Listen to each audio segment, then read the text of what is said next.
Your top stories this evening, sponsored by Courts Bringing Value Home. New Demerara River Bridge to be commissioned on October 5. Innovation, transformation, and entrepreneurship, the main focus as GuyExpo 2025 launched, set for November 13 to 16. Immediate overhaul needed at GPL amid continuous power outages, PATTERSON. President Ali assures Parliament will reconvene within constitutional deadline. And in sport, 20-year-old female footballer scores a shot at breakthrough opportunity. HGP Nightly News begins now.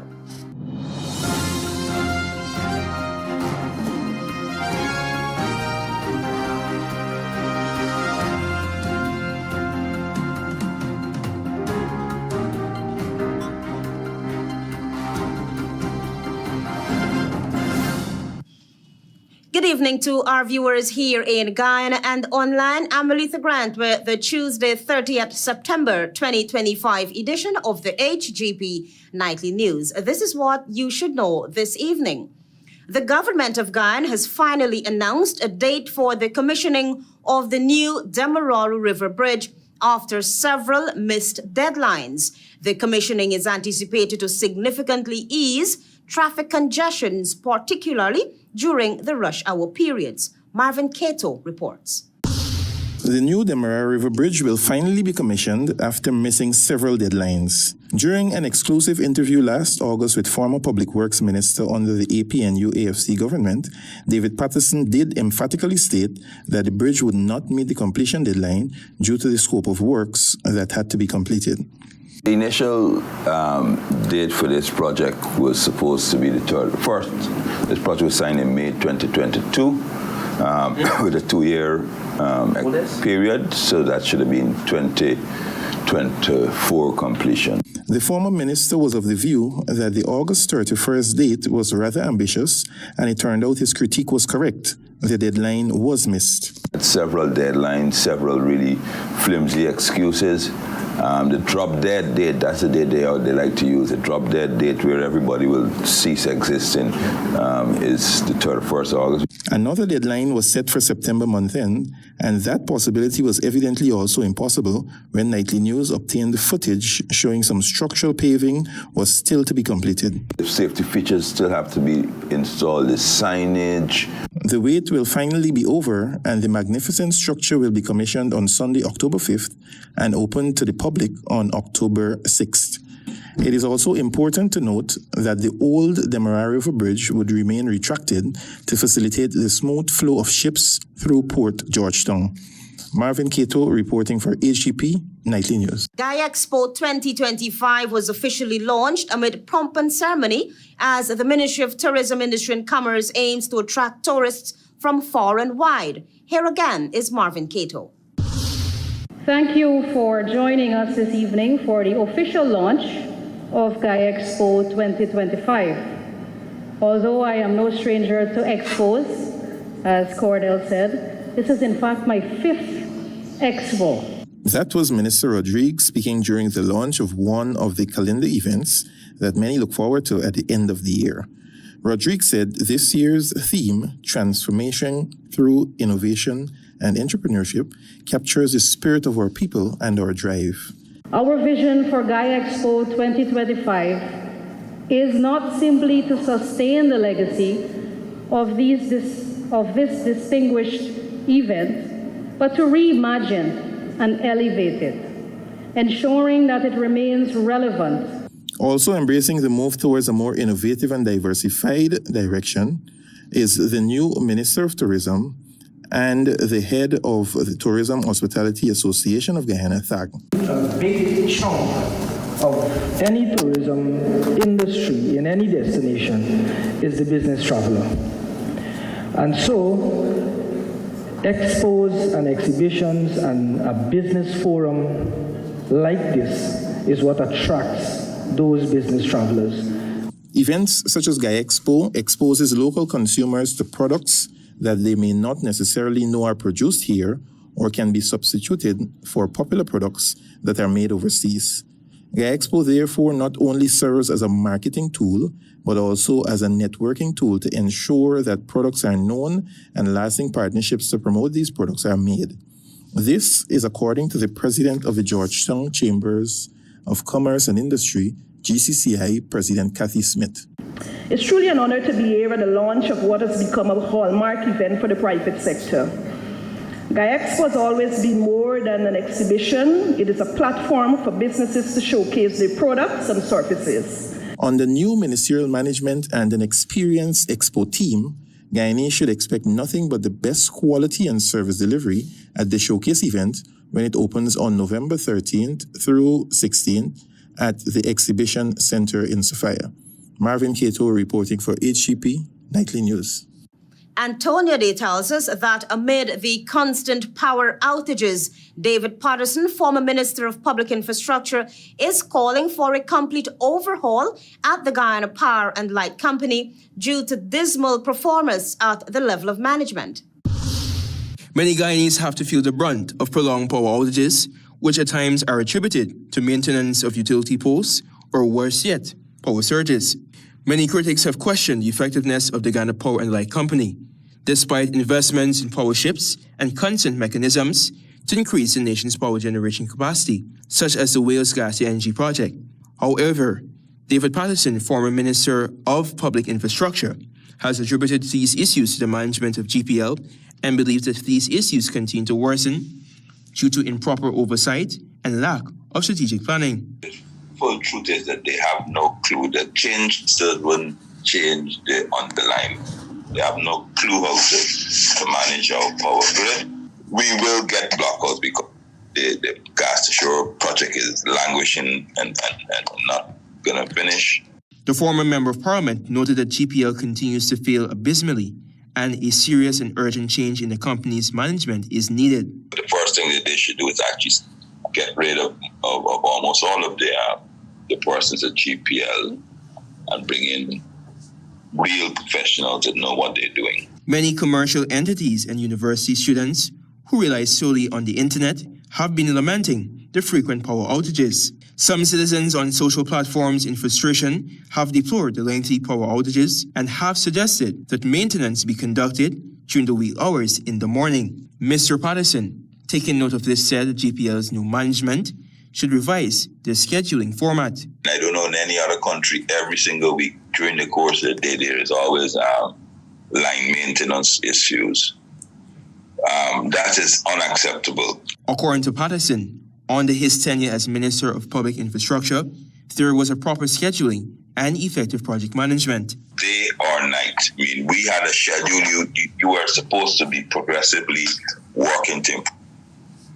You know what I mean? So, and what they're doing is they're hopscotching around the country, you know. They're 1 week they're in Camerville, next week they're in South. Vice President Barry Dio some time back had expressed dissatisfaction with the performance of GPL and noted that there will be changes at the level of the management. Presently, several key figures sit at the helm of the company's management. In the area of customer interruptions or blackouts, the Public Utilities Commission said that GPL exceeded its target of 85 customer interruptions for 2024. At the end of the year, customers experienced an average of 123 interruptions. Antonio Day reporting for the HGP Nightly News. Join us after the break. We have more news for you.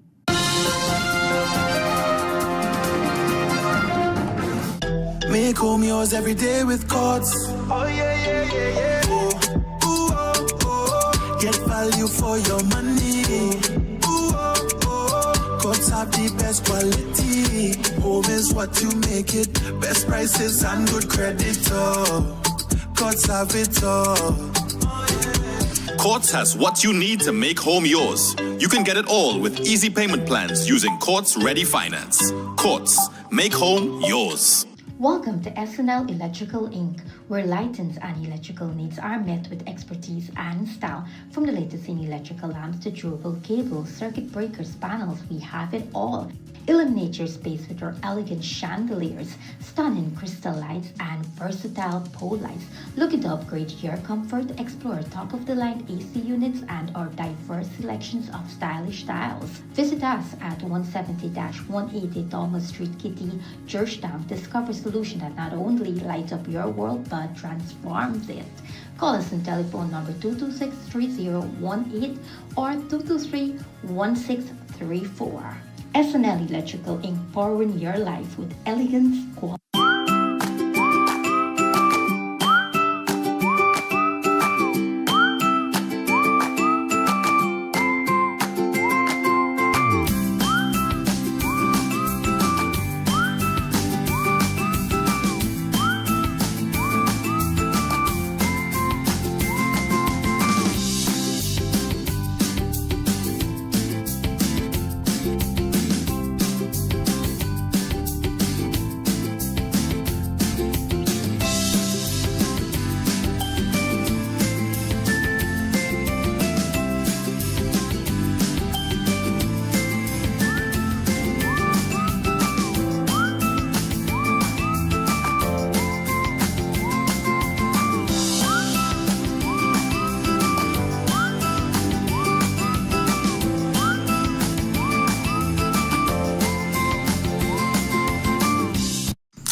Mom, did you tell him that Danny went to pick up KFC? No, wait a minute.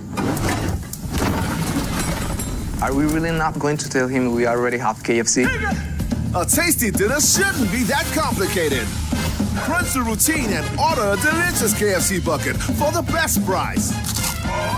KFC, it's finger-licking good.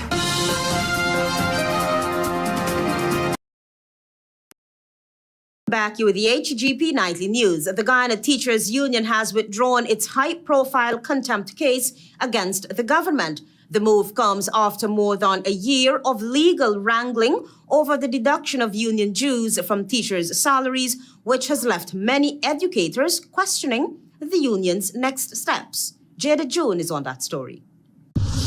The union had accused the government of openly defying Justice Sunil Kisoon April's 2024 ruling, which found that halting the deduction of teachers' union dues was unconstitutional and done in bad faith. But earlier this month, Attorney General Anil Nandilal fired back, asking the court to throw out the proceedings. He argued that the union's filing was riddled with technical flaws from late submissions under the Contempt of Court Act, to improper service on officials, and even violations of the State Liability and Proceedings Act. The legal battle took another twist when Justice Kisoon recused himself from the matter, sending it back for reassignment.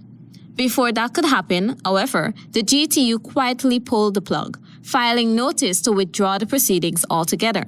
That decision prompted sharp criticism from some teachers who felt that the union had to surrender a key fight. But GTU's President Coretta McDonald told Nightly News on Tuesday that the withdrawal was strategic, not a sign of weakness. And it is rather disheartening that the Attorney General would want to bubble in something like this, the GTU withdrawing a court matter, rather than deducting the dues from the teacher salaries and paying the same to the union. Meanwhile, the Attorney General walks away with what appears to be a clean win in a battle many thought would define teachers' rights. It's very disheartening, and this speaks to system failure. It speaks to the incompetence of this administration. Jada June reporting for HGP Nightly News. Meanwhile, Education Minister Sonia Parag is calling for greater accountability from teachers after finding worrying levels of absenteeism during recent school visits. The minister says too many classrooms are being left unattended, with students missing out on valuable learning time. Here again is Jada June. Minister of Education Sonia Parag has underscored the urgent need for greater accountability among teachers after witnessing worrying levels of absenteeism since schools reopened early September. Speaking in an interview, Minister Parag revealed that her recent impromptu visits to schools have exposed troubling patterns in many cases. In one particular school I went to, 12 teachers hadn't shown up for the term as yet. One class was sleeping on the desk, all of them, because they didn't have a they didn't have a teacher to teach them for that particular subject.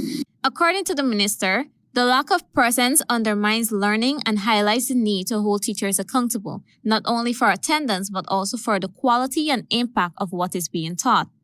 I would also like to say to teachers that this is possibly the most important role that we have in our nation. You're molding the minds of young children into adulthood. Even as she called for greater accountability, the education minister reiterated her commitment to supporting teachers and strengthening the education system. I think teachers should be valued. They are valuable assets to our ecosystem. But I'm asking teachers to show up for their children. Jada June reporting for HGP Nightly News. With debate mounting over the convening of Guyana's 13th Parliament, President Irfaan Ali has assured the nation that the government is operating within constitutional deadlines. He spoke on Tuesday morning in an interview on Main Street in Georgetown. Find out more from Tiana Cole. With incoming members of the opposition pressing for the swift convening of the 13th Parliament, President Irfaan Ali clarified the timeline for reconvening. The head of state reassured citizens that Parliament will be reconvened within the constitutional limits following the recent general and regional elections and the swearing-in of his cabinet. Guyana can trust the People's Progressive Party civic government, and you know that we will operate within the Constitution, and that is what we are doing. President Ali pointed to Article 69(1) of the Constitution, which provides that Parliament must be reconvened within 4 months of its dissolution. He noted that Parliament was dissolved on July 3, giving its government ample time to act within the prescribed limits. I still have a lot of time in the Constitution to reconvene Parliament. You know, I think it will take me some time in November within the Constitution. The president further emphasized that his administration intends to act responsibly and transparently and will ensure all parliamentary actions adhere strictly to constitutional requirements. I was elected as president, and what I can assure you and Guyana is that it will be reconvened within the constitutional limits and constitutional time frame. The assurance follows the September 1, 2025 general and regional elections, where the Guyana Elections Commission GCOM confirmed that the PPPC secured 36 seats in the 65-member National Assembly. The newly formed Reinvest the Nationhood Win Party won 16 seats, displacing the PNC-led A Partnership for National Unity, APNU, which secured 12 seats, and 1 seat to Forward Guyana Movement. Tiana Cole reporting for the HGP Nightly News. We have more news for you. Stay tuned. Planning a cleanup? We can help. Sevon's Waste Management skip bins can be provided for home renovation projects, yard cleanup, or construction project. It's simple. Step 1, give us a call. Step 2, we put down the bin. Step 3, load it up with all of your junk. Step 4, we take it away. That's simple. Bins are also available in various sizes, so there is no job that is too big or too small. Call Sevon's Waste Management today at 218-1455. This Saturday and Sunday, come down to Gafour's all-new Home and Office Center, upstairs of the MacDo Mega Complex. We got everything to fix up your place. Recliners, TVs, refrigerators, chandeliers, kitchen appliances, fitness equipment, outdoor furniture, toys, back-to-school bags, all under one roof at prices you can't beat. We open Saturday from 7:30 to 4 and Sunday from 9 to 4. And hear this, you getting 10% off store-wide every Sunday. So don't miss this opportunity to save big. Call 223-9896 or come down this weekend to Gafour's all-new Home and Office Center, upstairs of the MacDo Mega Complex. Gafour's, the name you can trust. See you there.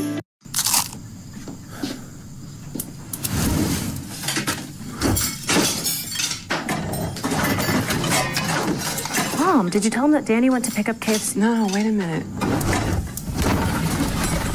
Are we really not going to tell him we already have KFC? A tasty dinner shouldn't be that complicated.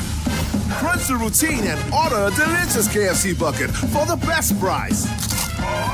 KFC, it's finger-licking good. Make home yours every day with Courts.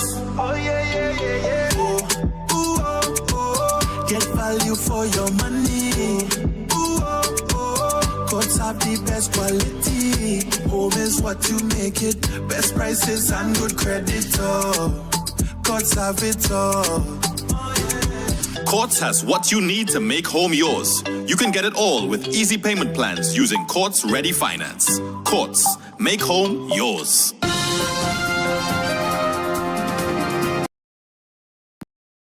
The HGP Nightly News. The United Nations Human Rights Council on Monday formally adopted Guyana's fourth cycle Universal Periodic Review, marking the conclusion of a process that began in May 2025. The adoption took place in Geneva, closing months of national consultations, dialogue, and negotiations on the country's human rights commitments. Tiana Cole filed that story. Guyana's accepted 146 of the 206 recommendations made by the United Nations member states during the review, most of which were already underway at the time of the assessment. The supported measures include strengthening democratic institutions, advancing gender equality and child protection, expanding healthcare and education across all regions, safeguarding indigenous rights, improving housing and access to clean water, and accelerating climate action through the Low Carbon Development Strategy 2030. Speaking virtually at the adoption, Minister of Parliamentary Affairs and Governance and head of the Ghana delegation, Gail Teixeira, thanked the 70 member states that engaged during the review. She reaffirmed government's commitment to ensuring that accepted recommendations translate into tangible progress at the national level. Guyana noted that 58 additional recommendations were acknowledged, but set aside for consideration under the ongoing constitutional reform process, further public consultations, or legislative changes. 2 recommendations were partially supported. The review highlighted progress already being implemented in judicial reform, environmental protection, legislative modernization, and democratic governance, initiatives that the government says are being reinforced following the September 2025 elections. During the adoption session, several delegations and UN agencies commended Guyana for its inclusive consultations and constructive engagement in the UPR process. They welcomed its acceptance of recommendations on gender equality, climate action, child protection, and social inclusion. Civil society representatives also recognized the steps taken by the state, including the decriminalization of suicide, prison reform, and improvements in healthcare, housing, and water access, while encouraging further action to strengthen human rights protections. Minister Teixeira emphasized that the UPR process remains vital to transparency and accountability, especially as Guyana navigates global challenges such as climate vulnerability, geographic disparities, and resource constraints. She reaffirmed government's commitment to advancing a right-based, sustainable development agenda through national efforts and international partnerships. Tiana Cole reporting for the HGP Nightly News. The mayors of Georgetown and Miami-Dade County in Florida have established a sister city partnership aimed at addressing city development issues. Antonio Day reports. The mayors of Georgetown, Guyana, and Miami-Dade County, Florida, USA, have established a sister city partnership to strengthen their relationship and address urban development challenges. The agreement was signed on September 29 during the 27th Inter-American Conference of Mayors and Local Authorities in Miami. This marks the Miami-Dade County 23rd Sister Agreement, attended by municipal representatives, local officials, and community leaders from Latin America and the Caribbean. The partnership will focus on several areas, among them economic development and trade, promoting investment and business initiatives in education, renewable energy and logistics, cultural and educational exchanges, facilitating programs and events that celebrate shared Caribbean and Latin American heritage. It also includes tourism and sustainable development, collaborating on ecotourism and urban development to address sea level rise and infrastructure challenges, public health and community wellness, sharing expertise in healthcare, emergency preparedness, and community health. Mayor of Georgetown Alfred Mentor said this partnership represents a connection of friendship that links our historic capital with the vibrant gateway of the Americas, highlighting the benefits of cooperation. Meanwhile, Mayor of Miami-Dade, Daniela Levine Carver, declared that Miami welcomes Georgetown as our newest sister city. This relationship would foster cultural enrichment, trade expansion, and sustainable development. The initiative, supported by Miami-Dade County's international programs, aims to strengthen global connections. Planned activities include a cultural festival in 2026 and business networking events focused on Guyana's renewable energy sector. Antonio Day reporting for the HGP Nightly News. Stay tuned for regional news. Live the island dream. It's your chance to be one of over 100 winners in the Island Dream promotion. Win your share of more than $1 million in cash and prizes, plus 2 all-inclusive weekend staycations for 2. And that's not all. Score coolers packed with Buster, Turbo, Altitude, and Viva. Just buy any can or bottle of Turbo, Buster, Altitude, or Viva. Find the code starting with BB. Then visit at Buster Guyana or Turbo_Caribbean on IG or Facebook for details. Live the island dream, get money. Live the island dream. After a devastating fire destroyed physics equipment at the University of Guyana in 2014, we had to stick to theory-based lecturing. That's when ExxonMobil Guyana stepped in to help. Today, students can turn STEM theory into practice in ways they couldn't before. Reaching for the stars is now more possible than ever. I am Samuel, and this is what's possible. Learn more about Mr. Lee's story and how ExxonMobil's investments in education are benefiting students across Guyana at www.exxonmobil.com/what-is-possible. Beautify your home or office building with high-quality aluminium and glass products from Gafours. Our products are made with high-quality aluminium that is thicker, broader, and more durable than that of our competitors. Available with 3mm to 6mm glass, our line of products includes sash windows, casement windows, awning windows, sliding windows, arch windows, fixed windows, and PVC sash windows that are corrosion-free. Swing entrance doors and sliding glass doors, available with tinted or tempered glass. Showcases, custom built to any size and design. Bathroom enclosures made from frosted and designed acrylic with gold, silver, and white trim. Achieve that modern look for your commercial buildings with quality shop fronts and curtain walls with 6mm, not 4mm glass. Manufactured and installed by our trained and experienced staff. Now available, etched-designed mirrors and glass, available for awards or promotional events, custom made to any size with decorative trim or polished edges. Remember, for quality products at competitive prices, it's Gafours, the name you can trust.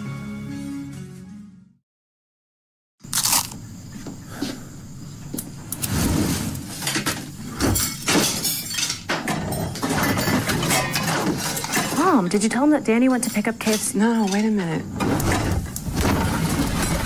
Are we really not going to tell him we already have KFC? A tasty dinner shouldn't be that complicated.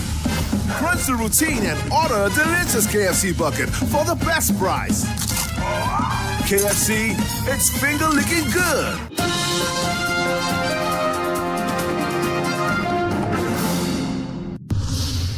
Good evening and welcome to Tuesday's edition of the Regional News. I am Antonio Day. We begin with news in Trinidad and Tobago.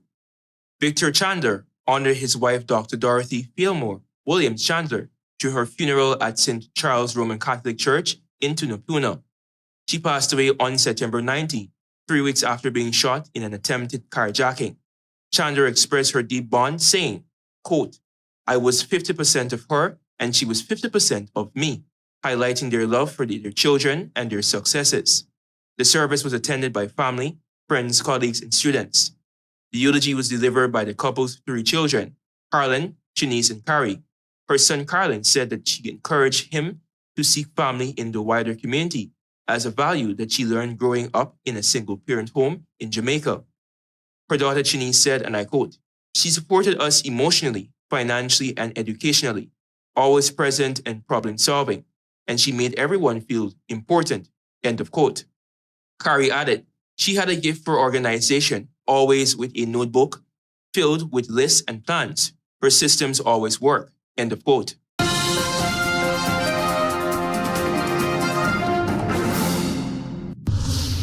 Turning attention to news in Antigua and Barbuda.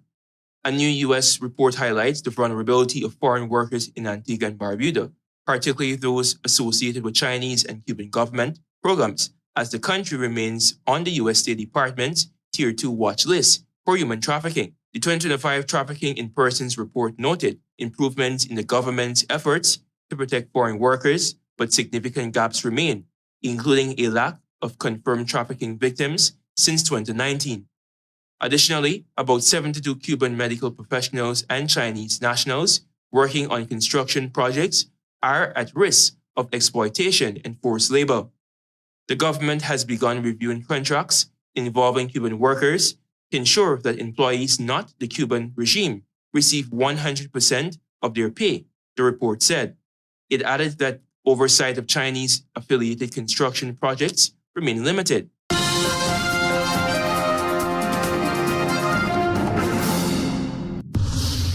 And finally, with some international news. Washington is bracing for a government shutdown as Republicans and Democrats struggle to reach an agreement before a midnight deadline. The Republican-controlled Senate is set to vote on a temporary spending bill that has already failed once, with no indication it will succeed on a second attempt. Democrats aim to modify the funding bill to extend health benefits for millions, while Republicans insist the issue be addressed separately. Federal agencies have prepared plans to close offices and send thousands of workers home if Congress cannot resolve before funding expires at midnight on Wednesday. Thank you for watching. I am Antonio Day. Goodbye for now.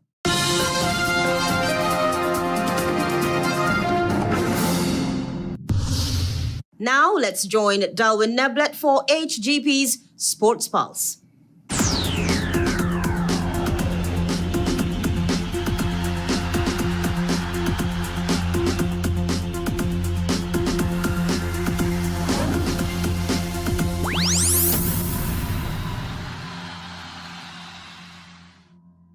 Good evening, Guyana. I'm Darwin Neblet with your HGP TV Sports Pulse for today, Tuesday, September 30, 2025. Linden is one step closer to welcoming a state-of-the-art sports facility as Minister of Culture, Youth and Sport, the Honorable Charles Ramson Jr. recently conducted a site visit to the much-anticipated new stadium currently under construction. The minister expressed satisfaction with the progress of the project, noting that the facility, which is 80% complete, is poised to be a game changer for sports and community development in Region 10. With works advancing steadily, the stadium is on track for completion within the anticipated timeline, signaling brighter days ahead for athletes and sports enthusiasts in Linden. The minister said, and I quote, "This stadium represents more than just a building. It is an investment in our young people, in talent development, and in creating opportunities for Linden to host major sporting events," close quote. He also emphasized the government's continued commitment to ensuring that all regions benefit from world-class infrastructure. The new stadium is expected to feature modern amenities to support football, cricket, athletics, and community activities, providing a safe and professional environment for athletes to train and compete. Its completion will mark a historic moment for Linden, placing the town firmly on the national sporting map. Meanwhile, on Monday, the minister within the Ministry of Culture, Youth and Sport, the Honorable Stephen Jacobs, facilitated an introductory meeting with coaches of the National Sports Commission to discuss the vital role they play across sporting disciplines and explore ways to strengthen efficiency in their work. The discussion also focused on supporting the physical education initiative, with many coaches already serving schools and communities nationwide. The coaches were congratulated for their tremendous work, with a commitment given to building on the strong foundation already in place by the Honorable Charles Ramson Jr. to create even greater opportunities for growth and development in sport. Moving into football, action continued in the Guyana Football Federation's Elite League with 2 matches at the National Training Center in Providence on Saturday and 2 matches on Monday. On Saturday, the Western Tigers defeated Ansgrove United 6-0 as MVP Samuel Garnett scored a brilliant hat-trick, while William Europe, Dwayne James, and Daniel Wilson each scored once in a winning effort. GDF would later whip the Fruta Conquerors 9-0 as player of the match Abumchi Apara helped himself to 4 goals, and rising star Kwesi Fraser also scored twice, while Micaiah Jervis, Shakeen Welcome, and Stephen McDonald each scored once in a winning effort. On Monday, the mainstay Gold Stars continued their poor run in the tournament, suffering a 26-0 defeat at the hands of the Guyana Police Force FC. MVP Naron Barrow was magnificent with a whopping 10 goals to his name, as Jamal Harrigan scored a brilliant hat-trick, and Troy St. Louisi, Adrian Aaron, and Darren Benjamin each scored doubles. Darwin George, Ceylon Sue, Devon Padmore, Carl Griffith, Jaden Tom, Antonio MacArthur, and Stephen Moore each scored once in the commanding victory. The second match on Monday was a keenly contested 1-1 draw between Manedalas and Santos FC, as both Kimani Seeley and David Watts each scored 1 goal for their respective sides. The MVP award was presented to Santos' Randy Roberts for his brilliance in the midfield, even without scoring. More in football, action also resumed in the Georgetown Football Association Senior Men's Football Tournament with 2 fixtures at the Police Sports Club ground Eve Leary on Monday. The first match was a keenly contested 2-2 draw between Venji FC and Pele FC. Venji's Godfrey Weeks was awarded the player of the match for his standout performance in the fixture. In the second match, it was a commanding 6-2 victory for the Motherland FC over Ordis FC, as player of the match Lonsdale George outshone his competitors in a one-sided affair. In football, Guyanese female football star Sandra Johnson scores a shot at breakthrough opportunity. After lighting up the crowds to a dazzling hat-trick which led Region 10 to a commanding Heritage Games victory in the final on Sunday, Sandra Johnson has caught the attention of former French player and football scout Joël Fréchet. The Frenchman was truly impressed and declared this girl is a true talent, according to Michael Richmond. Richmond was also able to confirm via social media that Fréchet is now in receipt of all of Johnson's information after making it clear that he was interested in her football abilities. The 20-year-old left-wing forward will be invited in the fall for a 10-day trial at the world's most decorated female team, Olympique Lyon. Given she can portray the same brilliance that Fréchet himself witnessed on Sunday, she will have a golden opportunity to secure a professional contract. Moving into cricket, the One Guyana Softball Cricket Tournament came to an exciting conclusion at the Georgetown Cricket Club ground border on Sunday as 4 teams were crowned champions in the unified format. The tournament successfully merged the President's, the Prime Minister's, and the Vice President's Cup to deliver a high-stakes and high-scoring competition. The Regal Legends, Ariel Masters, Ariel Guyana Night Riders, and Ariel Rising Stars each secured titles on an epic Sunday of softball cricket. The 3 men's champions, Regal Legends, Ariel Masters, and Ariel Night Riders each secured $1 million in cash, while the Rising Stars women champion side secured $400,000. The tournament's lucrative prizes were spread across the champions as Yunus Yusuf won the spectacular award for the Legends MVP, driving away with a brand new motor car. In the Young Masters category, CPL star Quinton Sampson representing Ariel Guyana Night Riders and Richard Latif of the Ariel Masters each won a motorcycle for their MVP performances, while Linda Stephen of the Rising Star secured a 3-piece living room set as the women's MVP. Cricket enthusiasts across the region are in for a treat as the Buxton Carl Hooper Cricket Club proudly presents its first Cricket Cash Bonanza, promising action-packed matches, electrifying atmosphere, and a staggering $1 million in cash and prizes. The highly anticipated event will take place on October 11th and 12th, transforming the Buxton ground into a festival of sportsmanship, talent, and community spirit. Fans can expect intense competition, skillful performances, and a true celebration of cricket at its finest. Participating teams include Blairmont Centre Cricket Club Blazers, Buxton A, Buxton B, Golden Grove Cricket Club, Transport Cricket Club, and the Westside Steppers. With 6 fierce teams battling for glory, supporters will witness non-stop excitement and a showcase of the best talent in club cricket. Adding to the thrill, the tournament offers a big box cash prize including winner $500,000, $250,000 for the runners-up, and $100,000 for the third-place finishers. This historic cricket bonanza is more than just a tournament. It is a celebration of unity, community, and passion for the game. Fans, families, and supporters are invited to be a part of this groundbreaking experience, as your participation is most welcomed. That's it for this edition of the HGP TV Sports Pulse. I'm Delwyn Neblett reminding you to stay in the game. New Demerara River Bridge to be commissioned on October 5. Innovation, transformation, and entrepreneurship, the main focus as GuyExpo 2025 launch, set for November 13 to 16. Immediate overhaul needed at GPL amid continuous power outages. Patterson. President Ali assures Parliament will reconvene within constitutional deadline. And in sport, a 20-year-old female footballer scores a shot at breakthrough opportunity. Those are our major headlines. For these stories and more, please go to our website. It's www.hgptv.com. I'm Aletha Grant. Thanks for watching.